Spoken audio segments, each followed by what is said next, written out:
Namo Phat. Thanks so much for joining me for our daily practice check-in. Listen, listen, listen. This wonderful sound calls us back to our true home.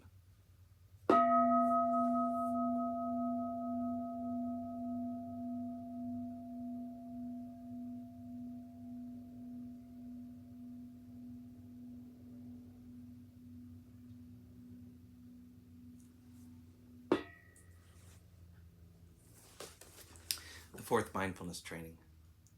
Aware of the suffering caused by unmindful speech and the inability to listen to others, I vow to cultivate loving speech and deep listening in order to bring joy and happiness to others and to relieve others of their suffering.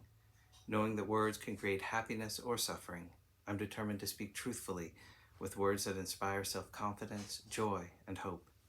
I will not spread news I do not know to be certain and will not criticize or condemn things of which I am not sure.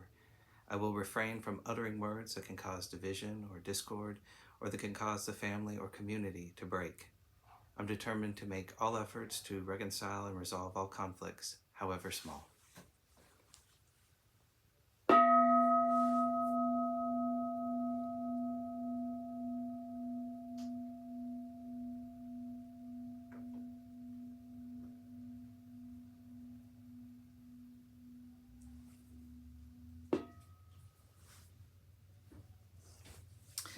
For our Dharma lessons, we're reading Taming the Monkey Mind, A Guide to Pure Land Practice by Buddhist scholar Cheng Wei-an and Dharma Master Suddhisukha.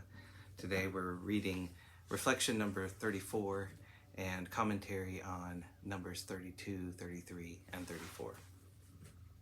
34. Uninterrupted recitation. Reciting the Buddha's name without interruption is visualization, and visualization is the cause of wisdom. The previous utterance of the Buddha's name has gone. The next one has not come. The present utterance is not static. Practice visualization in this manner, clearly but without attachment but clearly. Proceeding continuously in this way, you will arrive at the truth that everything is made from mind alone. Buddha is mind, mind is Buddha. Commentary. To recite the Buddha's name is to recite the Buddha of the self-mind. Therefore, whether the place of recitation is clean or dirty doesn't matter. Moreover, sentient beings and Buddhas share the same self-nature, true mind.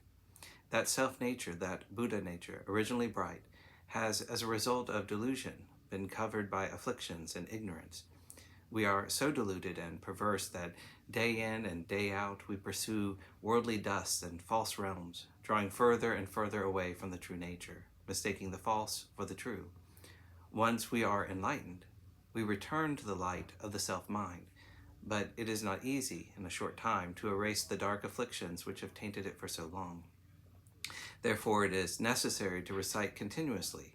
To recite the Buddha's name is to recite the Buddha of the self-mind. With Buddha thoughts succeeding one another at all times, sentient being thoughts cease to exist. Thus, even when we are extremely busy, only audible recitation is interrupted.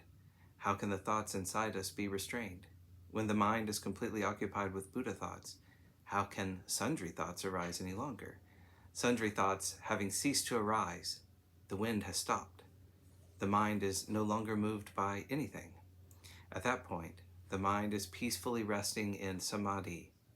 The water is calm. The myriad dharmas now appear. Nothing at all is missing.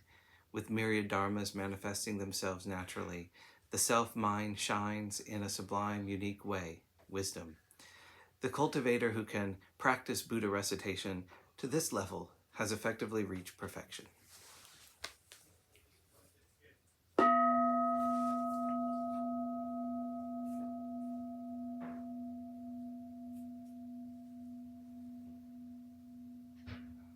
May all beings be well.